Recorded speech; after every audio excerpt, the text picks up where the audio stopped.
ملک میں معطل ہونے والا انتخابی عملے کی تربیت کا عمل دوبارہ شروع۔ لاہور ہائی کورٹ نے پاکستان تحریک انصاف کی درخواست پر الیکشن کمیشن کا انتخابات میں آر اوز اور ڈی آر اوز کی خدمات حاصل کرنے کا نوٹیفیکیشن کالعدم قرار دے دیا تھا، جس کے بعد ملک بھر میں انتخابی عملے کی تربیت کا عمل رک گیا تھا اور عام انتخابات کے مزید التوا کی چہمگوئیاں شروع ہو گئی تھی۔ 2 روز قبل اس معاملے پر چیف الیکشن کمشنر سکندر سلطان راجہ نے چیف جسٹس پاکستان جسٹس قاضی فائز عیسیٰ سے سپریم کورٹ میں ملاقات کی، جس کے دوران انہوں نے لاہور ہائی کورٹ کے فیصلے کے بعد پیدا ہونے والی صورتحال اور الیکشن کی تیاریوں کے حوالے سے بریفنگ دی۔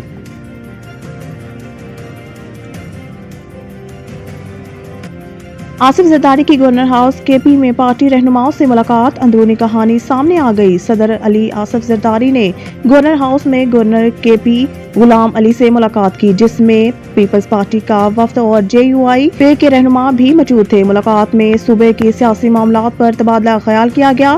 ذرائع کے مطابق ملاقات میں سابق صدر نے پارٹی رہنما کو پی ٹی آئی سے انتخابات میں اتحاد نہ کرنے کی ہدایات کرتے ہوئے واضح کیا کہ دیگر جماعتوں سے اتحاد کا فیصلہ صوبائی قیادت کرے گی۔ ذرائع کا بتانا ہے کہ آصف علی زرداری اور پیپلز پارٹی کے رہنماؤں کے درمیان ہونے والی ملاقات میں انتخابات کے لیے ٹکٹوں کی تقسیم سے متعلق بات بھی ہوئی۔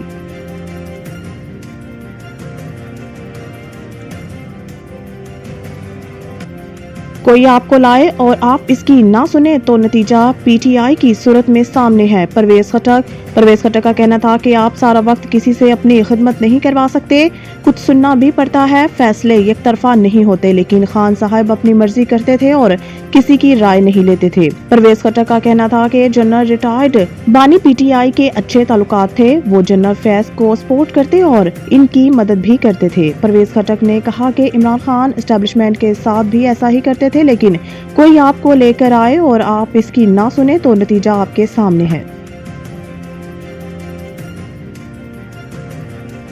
لطیف کھوسہ نے پیپلز پارٹی سے رائے جدا کر لی، تحریک انصاف میں شامل۔ سردار لطیف کھوسہ نے لاہور میں پاکستان تحریک انصاف میں شمولیت کا اعلان کرتے ہوئے کہا کہ بانی پی ٹی آئی کی خواہش پر تحریک انصاف میں شمولیت اختیار کر رہا ہوں، صرف ملک اور جمہوریت کے مفاد میں یہ فیصلہ کیا ہے۔ سردار لطیف کھوسہ کا کہنا تھا کہ سچ کی آواز شدت سے بلند کرنے کے لیے پی ٹی آئی میں شمولیت کا فیصلہ کیا۔ ان کا کہنا تھا کہ پاکستان کے لیے محبت، امن اور بھائی چارے کے سفر کے آغاز کی دعوت دیتا ہوں۔ پاکستان کے عوام ہی کو مقتدر کرنا آئین کی منتہا ہے۔ امید ہے نفرتوں کی سیاست ختم ہوگی۔